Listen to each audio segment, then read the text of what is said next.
So yeah, my first question would be, at that point in history, 50 years of independence, 17 countries, as you know, are celebrating this independence from colonialism this year.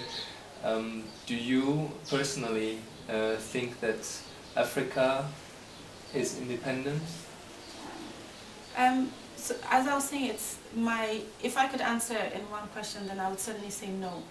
You know, if I had to choose between no and yes. And then you start to define, well, what is independence? So yes, if it's because, you know, we have leaders that are no longer European and we have elections, then I suppose we're supposed to say yes. But I'm very much a part of the group of people who call the phase that we're in neo-colonialism.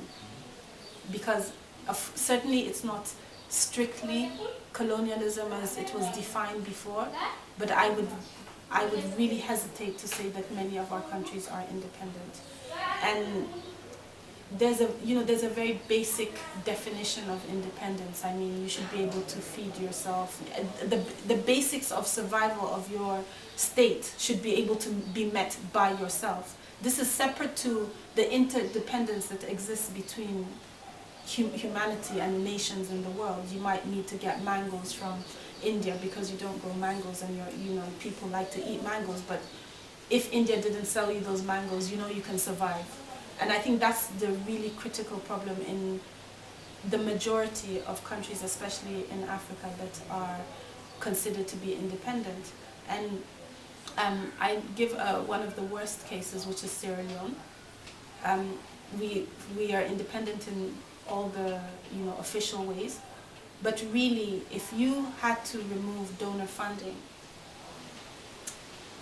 at the immediate stage, these countries would collapse. And to me, that's not really independence. And secondly, if you look at the unfair trade balance as well, I feel that independent countries would have much more power to change some of their realities, their economies, their politics.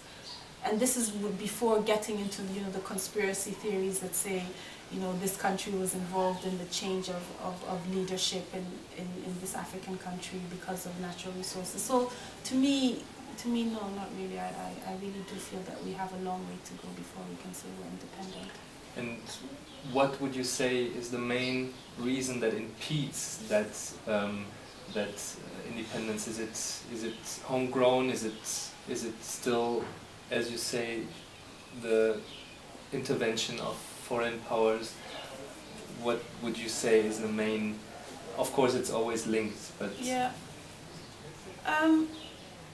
I haven't thought about it deeply, but I think my instinct is to say if I had to choose one or the other, the major influence is external, because for me that the power is imbalanced, and I think it is based on the same needs as before. It's generally about feeding of resources. It's not because I don't think that there's something in, let's say, in the United Kingdom that wants to continue to be a colonial power just for the sake of it, but there continues to be issues around access to resources, whether they're human or intellectual or natural resources, that continue to be the the base of this need to control what's going on,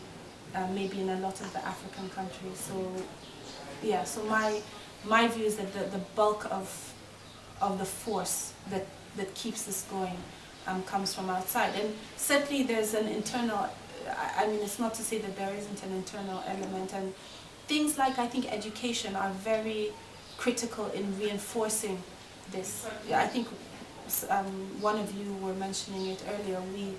We can go to school here and still use texts. So much of history has not been rewritten. You talk of, I think you were talking about having another look at the Second World War. Many history books do not show that, for example, Africans were part of this, and that they lost their lives as well as others. You know, those things. It's important to know them, because it changes a kind of a consciousness, and I really believe that kind of consciousness also needs to change. So for me, that's a lot of internal work. That would be my last question. What, if you had the chance to change something, what would you change first, or what would be the, you know, where would you start? I think I would definitely start with some kind of shift in consciousness. I think it's really,